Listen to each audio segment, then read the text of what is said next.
বান্দা পুরো জান্নাতকে দেখার জন্য জিবরিল আমিন আকাঙ্ক্ষা করেছেন, আল্লাহ আপনার জান্নাতটা দেখবো। আল্লাহ বলছেন যাও।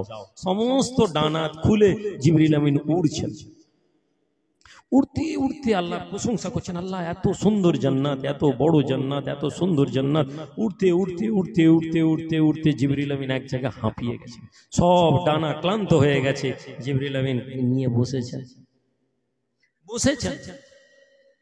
বসে আল্লাহর প্রশংসা করছেন আর বলছেন আল্লাহ জান্নাত এত বড়।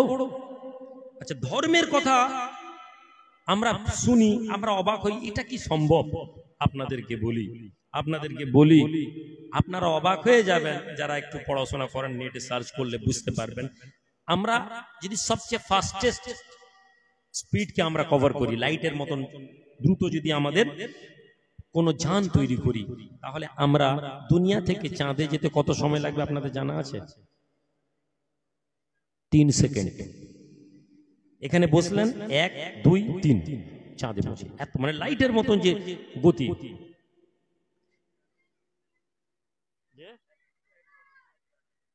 বলছেন 1,86,000 কিলোমিটার 1 মিনিট, 3 সেকেন্ডে আপনার চাঁদে পৌঁছে যাবে।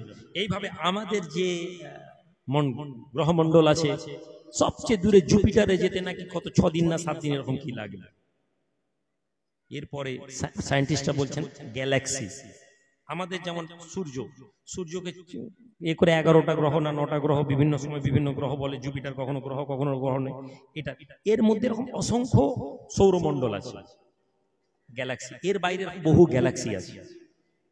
সূর্যের প্রতিবেশী যে গ্যালাক্সি, এখানে পৌঁছাতে এই রকম মেশিনে আপনার 2500 বছর লাগবে। আপনি এবার বুঝতে পেরেছেন জিবরিল আমিনের জান্নাত ভ্রমণের গল্পটা, কাহিনীটা, এই ঘটনাটা তাহলে অস্বাভাবিক নয়। কথা বুঝতে পারছেন না পারেননি? জি, একটা গ্রহমণ্ডল থেকে আর একটা গ্রহমণ্ডলে যেতে 2500 বছর লাগবে। জিবরিল আমিনের এই পাখার গতি, এই ডানা নিয়ে উঠতে উঠতে উঠতে উঠতে জিবরিল আমিন জায়গায় বসে গেছেন। বসে গিয়ে বলছেন আল্লাহ জান্নাত এত বড়, আল্লাহ জান্নাত এত বড়। আল্লাহর বান্দা জিবরিল আমিন আল্লাহর দরবারে আল্লাহ পাকের প্রশংসা করতে করতে বলেন, আয় রব্বি আল্লাহ, দুনিয়ার জমিনে, দুনিয়ার মাটিতে আপনার এমন কোন সৃষ্টি মাখলুক আছে কি যে আমি জিবরিল আমিনের থেকে বেশি ক্ষমতা রাখে, আমি জিবরিল আমিনের থেকে বেশি দ্রুততা লক্ষ্য করে? আল্লাহ পাক এই জান্নাতকে কোনো মানুষ, কোনো পক্ষী, কোনো ফেরেশতা, কোনো মাখলুক কি দেখতে পারে নাকি? জবাব আছে জিবরিল কোন শক্তিশালী মাখলুক নয়, আমার বান্দা উম্মতে মুহাম্মাদের মধ্যে আমি এই ক্ষমতা দান করে দিয়েছি। আল্লাহর বান্দা জিবরিল, আল্লাহর ফেরেশতা জিবরিল আমিন বলে, রব্বি আল্লাহ, আপনার ওই বান্দাকে দেখতে চাই, ওই বান্দাকে জানতে চাই, ওই বান্দার সাথে একবার কথা বলতে চাই যাকে আপনি এত ক্ষমতা দিয়েছেন। আল্লাহ পাক বলেন, জিবরিল যাও, মসজিদে নববীতে চলে যাও, জুমার দিন জুমার নামাজের আগে দাঁড়িয়ে যাও, লক্ষ্য করো সবচেয়ে আগে কোন মানুষটা ঢোকে। যে মানুষটা সবচেয়ে আগে মসজিদে নববীতে জুমার দিন প্রবেশ করবে আর যে মানুষটা সবার শেষে বেরোবে, ওই লোকটাকে তুমি জানতে পারবে আমি আল্লাহ ওই ব্যক্তিকে এত ক্ষমতা দিয়েছি। আপনাকে এই ঘটনা বলছি, কালকে কেউ এসে বলবে আরে এইসব গল্প কাহিনীটা হুজুররা শুনে, এগুলো কি সম্ভব? আচ্ছা, আপনাদের কি মনে এটা সম্ভব? একটু জোরে বলুন, কিসের দ্বারা সম্ভব মনে হচ্ছে আপনাদের? আপনাদেরকে যদি কেউ বলে কোরআন হাদিসের দলিল আছে, কোন যুবক আছে দলিলের, কোরআন থেকে এরকম দলিল ইস্তেমবাদ করতে হয়, একটা ঘটনার সাথে একটা ঘটনাকে মেল খাওয়াতে হয়, আচ্ছা কোরআনে এরকম ধরনের কথা বলা আছে সুতরাং এরকম ধরনের ঘটনা ঘটতে পারে। নবীজি বলেছেন আখেরি জামানার দাজ্জাল একটা গাধার উপরে চড়বে, গাধার উপরে চড়বে, সেই গাধার কান এত লম্বা হবে যে 70 জন মানুষ ওই কানের উপরে বসতে পারবে, এত বড় গাধা, এত সেই গাধা এত দ্রুত ঘুরবে, গোটা পৃথিবী সে ঘুরে উঠবে। আপনি সেই জামানার সাহাবারা নবীজি বলেছেন, বিশ্বাস করেছেন।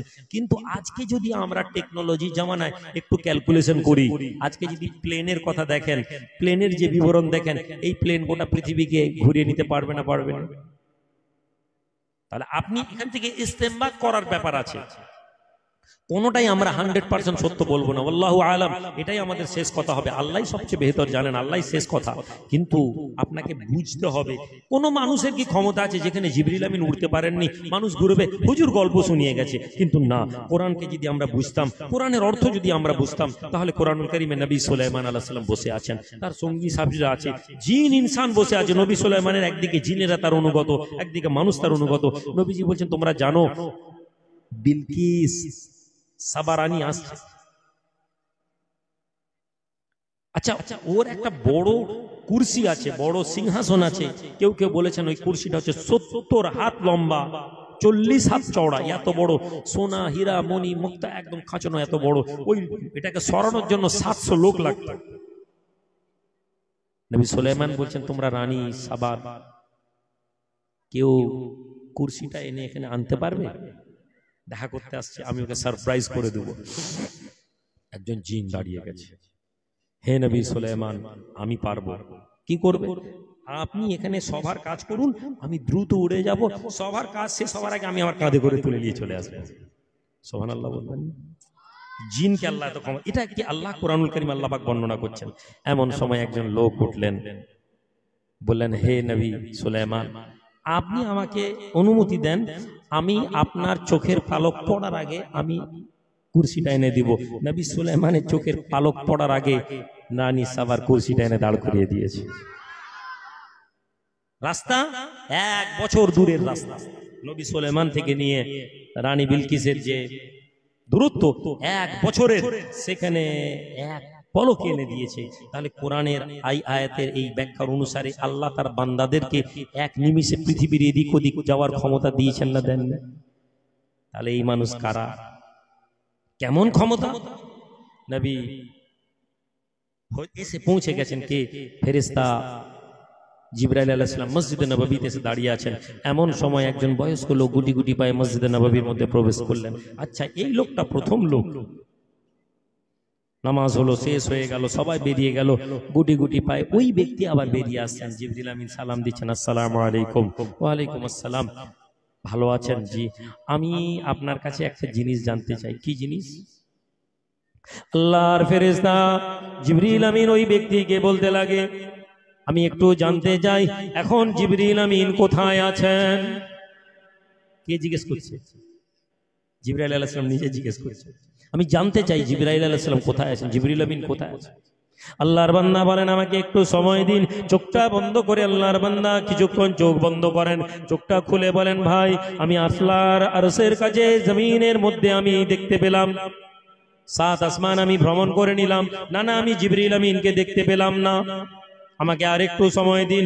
বান্দা কয়েক মুহূর্ত চোখ বন্ধ করেন, আবার চোখ খুলে বলেন, আমি জমিনে দেখে নিলাম, 7 আসমান 7 জমিনের মধ্যে আমি জিবরিল আমিনকে দেখতে পেলাম না। আমার মনে হয় আমার সামনে যে ব্যক্তি দাঁড়িয়ে আছে উনি জিবরিল আমিন। এই যুবকেরা, জওয়ানেরা, আল্লাহর নেক বান্দা ওলি বান্দাদের সোহবত কেন লাগবে? এই মানুষদেরকে আমাদেরকে বুঝতে হবে। এই মানুষকে, না না, এই মানুষ কোন মানুষ ছিলেন না, ইনি ছিলেন রাসূলুল্লাহ সাল্লাল্লাহু আলাইহি ওয়াসাল্লামের গারে হেরার সঙ্গী সিদ্দিক আকবর আবু বকর সিদ্দিক রাদিয়াল্লাহু তাআলা আনহু।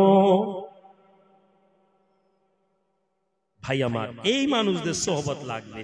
আপনি সোহবত খুঁজছেন না, আপনি বলছেন সোহবত আবার কি, পীর মুরিদি আবার কি?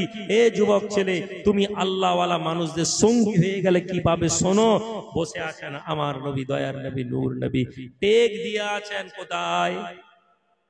খেজুর গাছে। মসজিদের মধ্যে একটি খেজুর গাছ, শুকনা খেজুরের কাণ্ড, এই খেজুর গাছটা শুকিয়ে গেছে, খেজুরের কাণ্ড। নবীজি ঠেক দিয়ে দিয়ে ওয়াজ করতেন, খুতবা দিতেন, লোকেদের সাথে বয়ান করতেন, অনেকক্ষণ কথা বলতে বলতে একটু আরাম করার জন্য ঠেক দিয়ে দিতেন। এই খেজুর গাছ শুকিয়ে কাঠ হয়ে আছে। সাহাবারা বলেন, ইয়া রাসূলুল্লাহ, মসজিদে নববীকে বড় করতে হবে, এখানে অনেক লোক, জায়গা কম, আপনি যদি অনুমতি দেন। নবীজি বললেন, বাড়াও। নবীজির অনুমতিতে মসজিদে নববীকে একটু বড় করা হলো, একটু জায়গায়। একজন সাহাবী বললেন, ইয়া রাসূলুল্লাহ, আপনার জন্য একটা মেম্বার বানিয়ে দিব। কি হবে? ইয়া রাসূলুল্লাহ, এই মেম্বার আপনি চাইলে বসে খুতবা দিতে পারবেন, আবার চাইলে দাঁড়িয়ে খুতবা দিতে পারবেন। বানাও, একটা বাক্সের মতন চৌকো টেবিলের মতন একটা মেম্বার বানিয়ে দেওয়া হলো। নবীজি দেখে পছন্দ হলো, খুতবা দিবেন, সাহাবারা বাইরে বসে আছেন। এমন সময় সাহাবারা বলছেন আমরা শুনতে পেলাম কে যেন উটের বাচ্চা যেমন কাঁদে বিকলে বিকলে এরকম একটা কান্নার আওয়াজ পাচ্ছি। আল্লাহ নবী, দয়ার নবী, নূর নবী, সাহাবাদের কানের মধ্যে কান্নার আওয়াজ আসে। উটের বাচ্চা যেমন কান্নায়, বিকলে বিকলে কান্না, কিন্তু কান্নার কে কোথা থেকে আসছে কেউ জানতে পারে না, কান্নার উৎস খুঁজে পাওয়া যায় না। সাহাবারা এদিকে ওদিকে তাকাতাকি করেন। এমন সময় সাহাবী বলেন আমরা দেখলাম রাসূলুল্লাহ মসজিদ নববীর ভিতর থেকে, হুজরা মুবারক থেকে বেরিয়ে আস্তে আস্তে মসজিদের ভিতরে ওই শুকনো খেজুর গাছের গুঁড়ির কাছে দাঁড়ান এবং বাচ্চার গায়ে যেমন হাত বুলিয়ে দেওয়া হয়, নবীজি ওই খেজুর গাছের গায়ে হাত বুলাচ্ছেন। আমরা বুঝতে পারলাম ওই খেজুর গাছের ভেতর থেকে কান্নার আওয়াজ আসে। নবীজি হাত বুলাচ্ছেন আর বলছেন কাঁদছো কেন? আমার নবীকে, আপনার নবী আমার নবীকে আজকের দিনে মানুষ প্রমাণ করার জন্য আমরা একদল লোক উঠে পড়েছি। আপনার নবী আমার নবীর ক্ষমতা কিছুই নেই বিশেষ, এই কথা প্রমাণ করার জন্য আমরা উঠে পড়ে লেগেছি আর বলছি এটাই ধর্ম। একদল লোক বলছে এটাই ধর্ম। নবীকে যদি বাড়াবাড়ি করে ফেলো বলছে শিরকের গুনাহ হয়ে যাবে, নবীর সম্মান দিতে গেলে বলছে বেদাত হয়ে যাবে। আমি বলছি নবীর সংস্পর্শে আসার কারণে খেজুর গাছের মধ্যে আল্লাহ জান দিয়ে দিয়েছেন। জোরে বলবেন। আমি যদি ছেড়ে দিই এখনই আলেম উঠে বলবেন আরে হুজুর শিরকের গুনাহ করে ফেলেছে। এই জান দেওয়ার মালিক কে? দেখছেন কত সুন্দর করে বলছে। অবশ্যই এটা আমাদের আকীদা, কিন্তু বাস এটাই কি, আর কি কেউ জান দিতে পারে না? আচ্ছা, একজন নবী ঈসা রুহুল্লাহ, ঈসা নবী নাম শুনেছেন? আচ্ছা, এই নবীর একটা ক্ষমতা ছিল, তিনি মুর্দাকে, এটা আপনারা বিশ্বাস করেন, মানেন? আচ্ছা, এই কথা মানতে আপনাদের মনের মধ্যে কোনো সন্দেহ নেই। কোনো আলেম কখনো বলেনি ঈসা নবী মুর্দাকে জিন্দা করেছে, এটা তো শিরক হয়ে যাবে, এ কথা কোনো আলেম বলে না। কিন্তু নবী মুহাম্মদুর রাসূলুল্লাহর কাছে মুর্দা জিন্দা হয়ে যেতে পারে, এই ভাবনা আনলে আমরা বলছি শিরকের গুনাহ হয়ে যাবে। কথা বুঝতে পারছেন না পারেননি? আপনি আপনার ঈমানটা কোথায় আছে বুঝতে পেরেছেন? আপনাকে পাক্কা রোজদার বানিয়ে দেওয়া হয়েছে, আপনাকে পাক্কা হাজি বানিয়ে দেওয়া হয়েছে, আপনাকে পাক্কা মুসলমান বানিয়ে দেওয়ার কথা বলা হচ্ছে, কিন্তু আপনার ঈমানের জায়গাটা কোন জায়গায় আছে আপনি নিজেই জানেন না। ঈসা নবী মুর্দাকে জিন্দা বানান, এটা নবীর কথা, এই কথার মধ্যে কোনো সন্দেহ নেই। ঈসা নবী ক্ষমতা রেখেছিলেন মুর্দাকে জিন্দা করার, আল্লাহ দিয়েছিলেন। আর আমার নবী মুর্দাকে জিন্দা করতে পারবেন, এই কথা বললে বলছি ঈমান চলে যাবে। অথচ আমি বলছি আমাদের নবী হচ্ছেন ইমামুল মুরসালিন। জোরে বলুন। ইমামুল মুরসালিন কাকে বলে? সমস্ত নবী রাসূলদের ইমাম। সমস্ত নবী রাসূলের যা গুণ ছিল আল্লাহ আমার নবীকে সেই গুণ দিয়েছেন, এটাই ইমামুল মুরসালিনের ব্যাখ্যা। জোরে বলা যাবে। আর আমি যেটা বলছি খেজুর গাছ জিন্দা হয়ে গেছে, এটা তো আমার কথা নয়, নবীর হাদিসের মধ্যে আছে এবং সহিহ হাদিসে কেউ ইনকার করতে পারবে না। আরো নয়, আরো নয়, নবীজি খেজুর গাছের গায়ে হাত বুলাচ্ছেন আর বলছেন কাঁদছো কেন? খেজুর বলছে ইয়া রাসূলুল্লাহ, আপনার সোহবত থেকে দূরে চলে যাব, আপনার থেকে বিচ্ছেদ হয়ে যাবে। আপনার সাহাবীরা আমাকে সরিয়ে দিয়েছে, নতুন মেম্বার করে দিয়েছে, আর আমি আপনার কাছে সংস্পর্শ পাবো না, আর আপনার গায়ের স্পর্শ আমাকে লাগবে না। নবী গো, আপনার থেকে আলাদা হয়ে যাবার বিরহে, আপনার থেকে আলাদা হয়ে যাবার কষ্টে আমার কান্না বেরোচ্ছে। দয়ার নবী, নূর নবী, রাসূল আরবী ওই খেজুর গাছকে প্রশংসা দেন, ওই খেজুর গাছকে ইনাম দিচ্ছেন। ভাই আমার, কি ইনাম দিচ্ছেন, কি কি নাম পাওয়া যাবে? রাসূলুল্লাহর গোলাম হয়ে যাওয়ার জন্য, নবীর কথা বলার জন্য, নবীর সোহবত পাওয়ার জন্য যদি কোনো উম্মতি চেষ্টা করে কিভাবে? আল্লাহ নবী, দয়ার নবী, নূর নবী বলেন খেজুর গাছ শোনো, আমি রাসূলুল্লাহ তোমাকে জানিয়ে দিই, যদি তুমি চাও এখানে থাকতে পারো, অথবা আমি নবী তোমাকে এখানে দাফন দিয়ে দেব, এখানে কবর দিয়ে দেব, দুনিয়ার জমিনে তোমাকে কবর দেওয়া হবে, জান্নাতে তোমাকে তুলে দেওয়া হবে, কিয়ামতের দিনে আমি রাসূলুল্লাহ জান্নাতীদের বাগানে তোমাকে ফল দেওয়া হবে, আমি নবী তোমার গাছের ফল খাবো এবং জান্নাতীরা তোমার ফল খাবে। খেজুর গাছ নবীর সংস্পর্শে থাকার জন্য জান্নাতে চলে গেছে, জান্নাতে চলে যাবে। আর ওহদ পাহাড়, ইন্না উহুদুন জাবালুন ইউহিব্বুনা ওয়া নুহিব্বুহু, ওহদ একটা পাহাড়, একটা একটা পাহাড়, প্লেন পাহাড়, এই পাহাড় নবীজিকে ভালোবাসে। নবীজি বলছেন ওহদ আমাদেরকে ভালোবাসে, আমরাও ওহদকে ভালোবাসি। নবীজি বলছেন কিয়ামতের দিনে দুনিয়া থেকে ওহদ পাহাড়কে তুলে নিয়ে যাওয়া হবে, নিয়ে গিয়ে জান্নাতের দরজার সামনে রেখে দেওয়া হবে, জান্নাতীরা ওহদ পাহাড়কে দেখতে পাবে। পাহাড়ের আমল নেই, কিছু নেই, পাহাড় শুধু নবীজিকে ভালোবাসে। আর আপনি নবীজিকে ভালোবাসার ক্ষেত্রে প্রশ্ন তুলেন, আপনি নবীজিকে ভালোবাসার ক্ষেত্রে শর্ত তুলেন, আপনি নবীজিকে ভালোবাসার ক্ষেত্রে আপনি বলেন যুক্তি চান।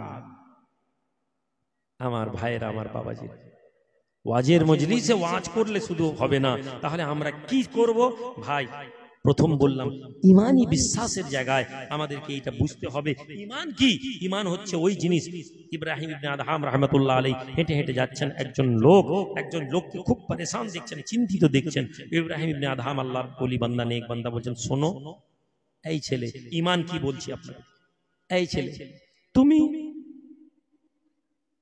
চিন্তা করছো, এই ছেলে আমি তোমাকে তিনটা প্রশ্ন করব, তুমি কি জবাব দিবে?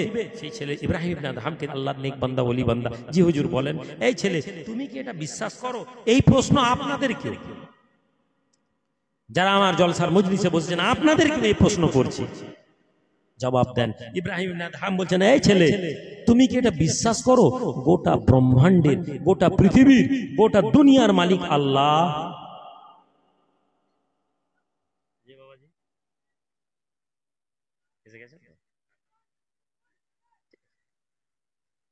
ইব্রাহিম ইবনে আদহাম গোটা পৃথিবীর মালিক কে? আল্লাহ। ওই যুবক বলছে জি আমি বিশ্বাস করি। এই ছেলে, হে গোলদার যুবকেরা, জওয়ানেরা, তোমাদেরকে ওই প্রশ্ন, ইব্রাহিম ইবনে আদহামের প্রশ্ন, তোমাদেরকে প্রশ্ন, কি তোমরা এটা বিশ্বাস করো যে আল্লাহর জমিনে, আল্লাহর জমিনে আল্লাহ পাক তোমার তকদিরে যা রুজি রেখে দিয়েছেন ওই রুজি কেউ কাটাতে পারে না? ইব্রাহিম ইবনে আদহাম জিজ্ঞেস করছে, আমি আপনাদেরকে জিজ্ঞেস করছি, কি আপনি এটা বিশ্বাস করেন যে রুজি যা আছে ওটা আপনি পাবেন? নাম্বার 3, ইব্রাহিম ইবনে আদহাম বলছেন কি তুমি এটা বিশ্বাস করো মওত আসার আগে তোমার মৃত্যু হবে না? কি আপনারা এটা বিশ্বাস করেন? এরপরে ইব্রাহিম ইবনে আদহাম বলছেন, হে যুবক, যদি তুমি এই তিনটা কথা সত্য বলো তাহলে তোমাকে চিন্তিত আমি কেন দেখছি?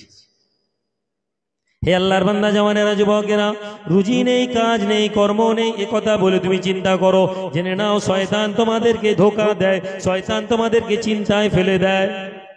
যখন 18 বছর বয়স, 20 বছর বয়স, তখন তুমি খেলাধুলা করো, শয়তান বলে এখন বয়স আছে, এখন তো বড় হয়ে যায়, তারপর আমি কাজে যাব, কর্মে যাব।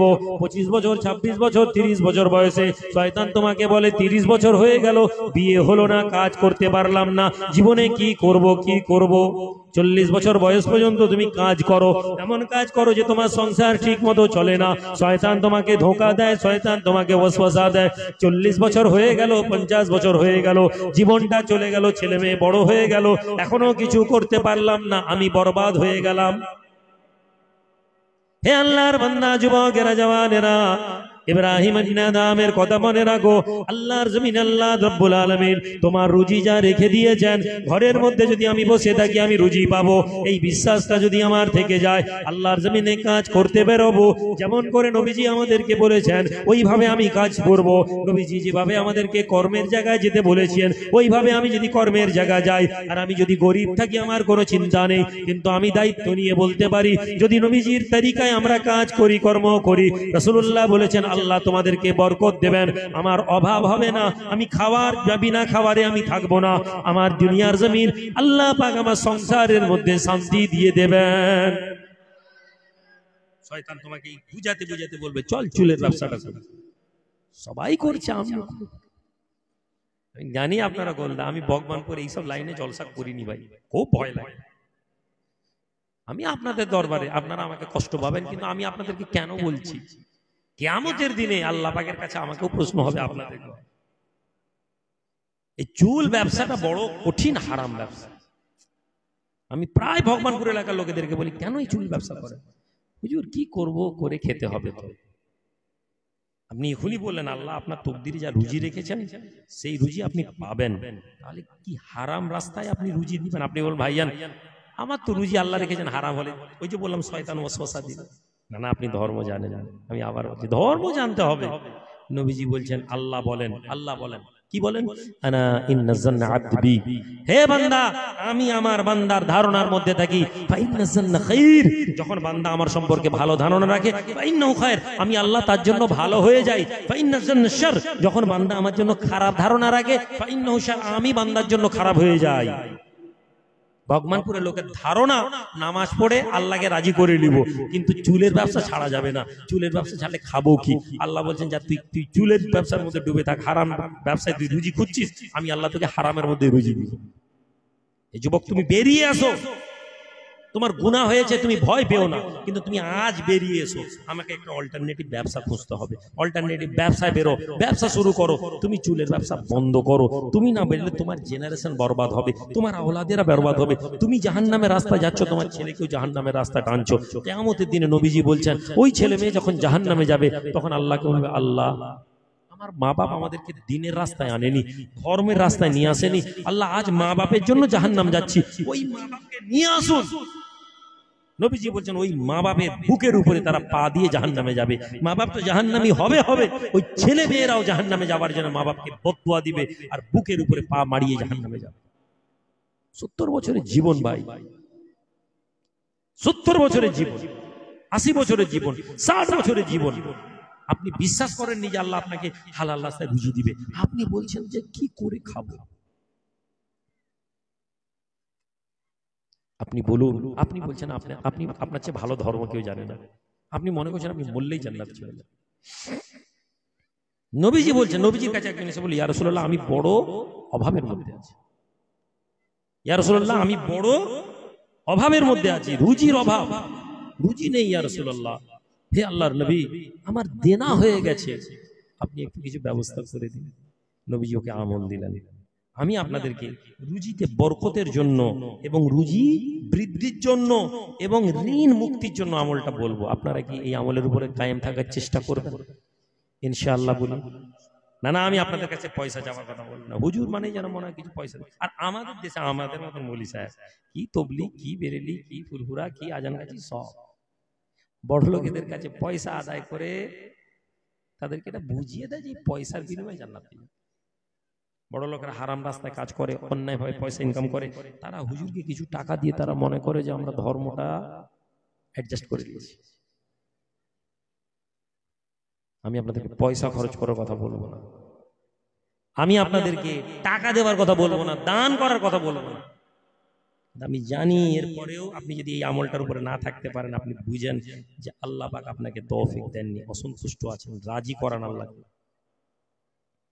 নবীজি বলছেন তুমি যখন সকালবেলা উঠবে, সকালবেলা উঠে তুমি যখন কাজের জায়গায় বেরোবে ওযু করবে, তার মানে পাক থাকতে হবে আপনাকে। আমাদের ছেলেরা তো নাপাক হয়ে বিয়ে থাকা মানুষ রাতের বেলা স্বামী স্ত্রীর সাথে মেলামেশা করার পরে বেলা 12টা পর্যন্ত নাপাক শরীরে আমাদের লোক ঘুরে, নাপাক শরীরে আমাদের ঘরের মেয়েরা রান্না বান্না করে। আমরা নামাজ তো ছেড়েই দিন, নামাজ পড়েন নিয়ে তো বড় অপরাধ। এই যে নাপাক অবস্থায় শরীর দিয়ে আপনি দুনিয়া ঘুরছেন, আপনি বুঝতে পারছেন না আপনার কাছ থেকে বরকত করে নেওয়া হচ্ছে। কোটি টাকার মালিক আপনি, বরকত নেই, কোটি টাকার মালিক, গাড়ি আছে, বাড়ি আছে, ট্রাক আছে, কি বলে ডলার আছে, কিন্তু হায় হায় হায় ব্যাংকের কিস্তি শোধ হচ্ছে। ওই জীবনের কি দাম ভাই? 13টা ট্রাক বানিয়ে নিয়েছেন, কিস্তির টাকা শোধ হচ্ছে নি। তার চেয়ে ওই মসজিদের ইমাম সাহেবকে দেখুন, ওই পাড়ার সাধারণ লোককে দিয়ে দেখুন, যে সন্ধ্যেবেলা তার ছেলে মেয়েদেরকে নিয়ে হই হই করে গল্প করছে, কাহিনী করছে, ডেলি হয়তো গোশ খাই, বাঁচাটা তো শর্ত নাকি, বাঁচবো তো। এই বাঁচা দুনিয়ার পেরেশানি নিয়ে দুনিয়া থেকে মরে গেলাম, আর একটা বাঁচা ছেলে মেয়ে নিয়ে ডেলি গোশ খেলাম নি বটে, এসির হাওয়াতে হয়তো ঘুমাতে পারলাম নি, কিন্তু সন্ধ্যাবেলা ঘরে গল্প কাহিনী হই হই করে রাতের বেলা খেয়ে ঘুমালাম। মুসলমান আজকে আমরা দুনিয়ামুখী হয়ে গেছি, ফলে দুনিয়ার আরামায়েশটাকে আমরা মনে করছি এতে আনন্দ আছে। এসি লাগালাম ঘরে, মনে হচ্ছে এতেই সুখ এসে যাবে, ঘরে ডেলি গোশ হচ্ছে, মনে হচ্ছে এতেই সংসারে শান্তি। গোসল করুন, নাপাক অবস্থায় থাকবেন না। সকালবেলা উঠলেন, উঠে গোসল, লোক কি ভাবলো, আপনি মরে গেলে লোক আপনাকে দিকে দেখবে না।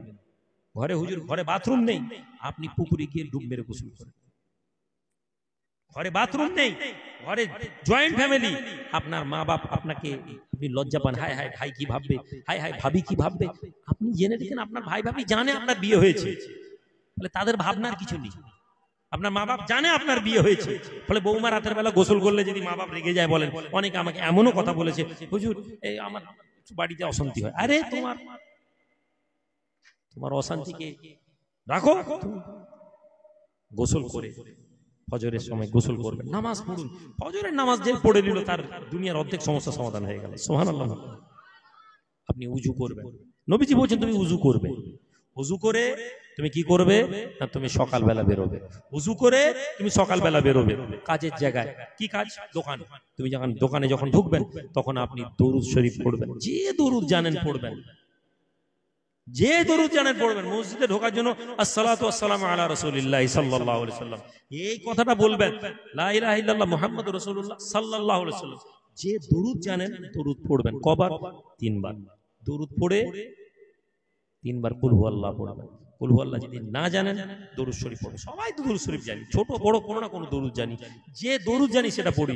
আর কুল হুয়াল্লাহু আহাদ আল্লাহুস সামাদ লাম ইয়ালিদ ওয়া লাম ইউলাদ ওয়া লাম ইয়াকুল লাহু কুফুয়ান আহাদ, এই কথাটা মুখস্থ করে আপনি পড়বেন। নবীজি বলছেন ওই দোয়া পড়লে তোমার আল্লাহর ঋণ মুকুব করে দেবেন, ঋণকে তুমি চুকিয়ে দিবে, আর তোমার রুজিতে আল্লাহ বরকত দিয়ে দিবেন। সুবহানাল্লাহ। আমি এই আমল আপনাদেরকে কেন দিচ্ছি? এই আমলের মধ্যে বরকত ঢুনবেন। আমি যুবক ছেলেদের উদ্দেশ্যে বলছি, ছেলে বরকতের তালাশ করো, পয়সার তালাশ করো না। উম্মাত ইহুদি এবং নাসারারা সম্পদ বাড়াতে বিশ্বাসী, মুমিনদের সিম্পটম হচ্ছে তারা বরকতে বিশ্বাসী। আমরা 1 কোটি টাকা খুঁজি না, আমরা বলি আল্লাহ 1000 টাকাতে যদি বরকত থাকে এটা ভালো। বাগদাদের একটি যুবক ছেলের কাহিনী আছে, আমি শেষ করার আগে আপনাদেরকে বলবো। ওই ছেলেটির ঘটনাটা শুনলে আপনি বুঝতে পারবেন। বাগদাদের একজন নেক ছেলে ছিল, সে একদিন রাতের বেলা খাব দেখছে, অমুক জায়গায় চলে যাও, গাছের নিচে 100 দিরহাম রাখা আছে, ওটা তুমি নিয়ে নাও। সকালে উঠে বিবিকে বলছে, বিবি রে কাল রাতে খাব দেখলাম অমুক গাছের কাছে 100 দিরহাম রাখা আছে, আমাকে তুলতে বলা হলো। বিবি বলছে যাও তুলো। ছেলেটি বলছে না। কেন? কাল রাতে খাবের মধ্যে আমি জিজ্ঞেস করলাম এই টাকায় কি বরকত আছে? বলা হলো না। যে টাকায় বরকত নেই ওই টাকার পিছনে ছুটবো না।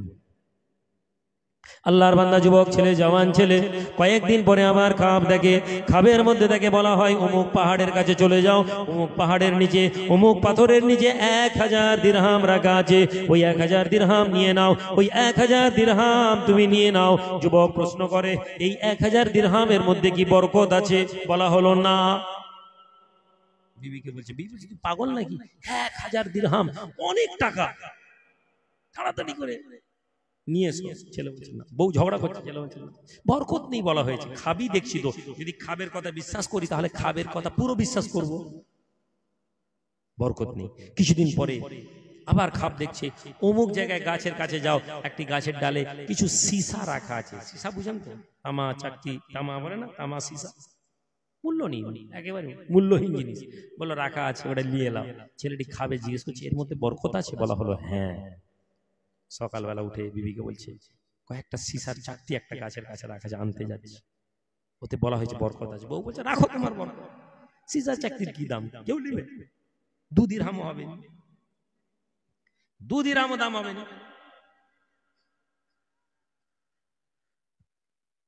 ছেলে বেরিয়ে গেল, খাবে বলা হয়েছে বরকত আছে, তাহলে খাবের কথা পুরোটাই মানবো। নিয়ে এসে ঘরে রেখেছে। রাতের বেলা ভোরবেলা নামাজ পড়তে উঠেছে, এমন সময় পাশের প্রতিবেশী ঠকঠক করে দরজা দিচ্ছে। কে বাবার? কে? বলছে আমি তোমার ভাই জেলে, পাশের প্রতিবেশী। হ্যাঁ ভাই। বলে ভাই আমার ছেলেগুলো সব সীসাগুলো জাল থেকে খুলে ফেলে দিয়েছে খেলতে খেলতে কুয়াতে, কিছু সীসা আছে যদি থাকে তাহলে দাও না ভাই। কোনোদিন সীসা চাইতে আসেনি, আজকে সীসা চাইতে এসছে, আজকেই সীসা পেয়েছি, ভাই নিয়ে যাও, আজকেই হাতে এসছে, নিয়ে যাও। ঠিক আছে, জেলে চলে গেল। জেলে যেতে যেতে নিয়ত করছে যে আল্লাহর বান্দা সীসা দিয়েছেন, আমরা তো জালই ধরতে পারতাম নি, বাজার উঠবে সকালবেলা, আজকের দিনটা নষ্ট হতো, প্রথম যে জালে মাছটা পাবো আল্লাহর বান্দাকে দিব। সুবহানাল্লাহ, নিয়ত করুন, ভালো কাজ করুন। আমরা কখনো ভালো কাজের প্রতিদান ভালোভাবে নিই। যদি আমাদের উপর কেউ ভালো করে থাকে আমরা তাদের এহসান ভুলে যাই, যদি আমাদের উপর কেউ উপকার করে থাকে আমরা তাদেরকে ভুলে যাই। যদি কেউ আমাদেরকে 10 টাকা উপকার করে আমরা 20 টাকা উপকার করে মনে করি আমরা অনেক করেছি। এটা ইসলামের মধ্যে নেই। ইসলাম হচ্ছে হাল জাযাউল ইহসান ইল্লাল ইহসান, কৃতজ্ঞতার বদলে কৃতজ্ঞতা। আপনাকে যদি আমাকে যদি গরিব অবস্থায় কেউ আমাকে 100 টাকা ধার দেয়, আর যদি আমি 1 লাখ টাকার মালিক আর কেউ যদি ওই লোকটা যদি আমার কাছে এসে 10,000 টাকা ধার চায় আমি তাকে 20,000 টাকা দিব। আজকে আমার ক্ষমতা আছে, ও লোকের 500 ছিল 100 আমাকে দিয়েছে, আজকে আমার 1 লাখ আছে আমি 20,000 দিতে পারবো না। এটা ছিল ইসলামের আইডিওলজি, ইসলামের ভাবনা। আমরা কোন আরে ভাই 1000 টাকা দিয়েছিল আমি 2000 দিয়েছি, কম, আপনি নিজেকে সন্তুষ্ট করছেন। কিন্তু এটা আপনি জানেন এটা ইসলাম না। বেরিয়ে গেছে জাল ফেলে প্রথম মাছটা একটা বড় মাছ পেয়েছে, তুলে নিয়েছে, বাহ আলাদা করে রেখেছে, বাকি মাছটা ধরেছে, বেলা করে ফিরছে তো দরজা ঠকাচ্ছে। কি ব্যাপার ভাই, আমি যাওয়ার টাইম আপনাকে বলিনি, নিয়ত করেছিলাম সবচেয়ে বড় মাছ যেটা পাবো আপনাকে দিব, এই মাছটা পেয়েছি প্রথম জালের মাছ, আপনি রাখেন। আরে ভাই এত বড় মাছ? হ্যাঁ বলে না না ভাই নিয়ত করেছি আমি রাখেন। কি সুন্দর আখলাক, হুসনে আখলাক। আমাদের আজকে তো আওয়াজ করতে সময় চলে গেল, হুসনে আখলাক না হলে মুসলমান হওয়া যায় না। কি করব, এইটা আপনি রাখেন। বিবি বলছে হ্যাঁ একটা চাকরি, এই একটা মাছ একবার খেয়ে নাও, এতেই বরকত হয়ে যাবে। বউ বলছে 1000 দিরহামটা যদি রাখতে কমসে কম একটা দোকান খুলতে পারতে ছোট মতো। মাছটা ছেড়ে কাটতে গেছে, মাছ কাটতে গিয়ে পেটের মধ্যে থেকে দেখছে একটা আংটি বেরিয়েছে। আংটি বেরিয়েছে ভালো দামি। বউ বলছে আরে এত কি আংটি গো? দেখে তো বলছি তো এত চকচক ভালো আংটি, মনে চল চল বলে দিয়েছো বাজারে, দেখো ঘরে বাজারে গিয়ে জুয়েলারিকে দেখাচ্ছে, জুয়েলারি বলছে আরে এ তো অনেক দামি আংটি, কোথায় পেয়েছো? বলে ভাই মাছের পেট থেকে। বলে ভাই আমি এটা বিক্রি করতে পারবো, কিনতে পারবো না, চলে যাও বাগদাদে চলে যাও, বাগদাদে বড় জুয়েলারকে দেখাও, বড় যারা জহুরি, বাগদাদের বড় জহুরিকে দেখাচ্ছে, বাগদাদের জহুরি দেখছি আছে, কোথায় পেয়েছো? বলে ভাই এ তো আমি আমার ঘর থেকে। বলে এই সত্যি কথা বল। বলে আমার মাছের পেট থেকে। মাছের পেট থেকে? বেটা চোর, এ তো রাজার আংটি। শাহী আমাদের কাছে এসে রাজকুমারীর হাতের আংটি হারিয়ে গেছে, ঢডরা পিটা হয়েছে, চল ভোরে রাজার দরবারে নিয়ে এসছে, রাজা চোর নিয়ে এসছে। এই যত বলছে ভাই বিশ্বাস করো এটা আমার নাই, কাকুতি মিনতি করছে। ইমানদার লোক তোমাদেরকে বলি, তুমি ইমানের উপরে থাকবে, তোমাকে একটা ছোট্ট পরীক্ষা করা হবে। ইমানের রাস্তায় আসবেন, নামাজে আসবেন, মসজিদে আসবেন, ভালো লোক হতে যাবেন, প্রথমেই আপনাকে একটা ধাক্কা দেওয়া হবে। ওই ধাক্কাতে ম্যাক্সিমাম লোক ছিটকে বেরিয়ে যায়। নামাজ পড়িনি এতদিন, কোনো অসুবিধা নেই, এই নামাজ পড়তে শুরু করলাম আর আজকেই পুলিশ গাড়িটা সিজ করে দিল, শয়তান আপনাকে বলল। নামাজ পড়িনি এতদিন, মদ খেতাম, হই হই করতাম, কোনো অসুবিধা নেই, এই আজ থেকে যেই রোজা রাখতে আরম্ভ করলাম ডাক্তার বললো পেটে পাথরি পড়ে গেছে। আপনি ইমানে যখন সুইচ করবেন, লোহাকে যখন আগুনে পুড়ানো হয়, প্রথমে আগুনে পোড়ানো হয়, তারপরে ওই আঙ্গারে তাকে ঢেলে তাকে তলোয়ার বানানো হয়, ঢাল বানানো হয়, তাকে যেরকম শেপ দেয়। তো আল্লাহর রাস্তায় এলে না প্রথমে একটা ঝটকা আছে, এই ঝটকাটা সহ্য করে নিলে আল্লাহ, আমি ইমানদারি করলাম আর আমাকে চোর বানিয়ে দিল। বাদশার কাছে এসে বাদশা বলছে কি আছে? বাদশা মহারাজ এই ব্যাপারে, এই ব্যাপার। এই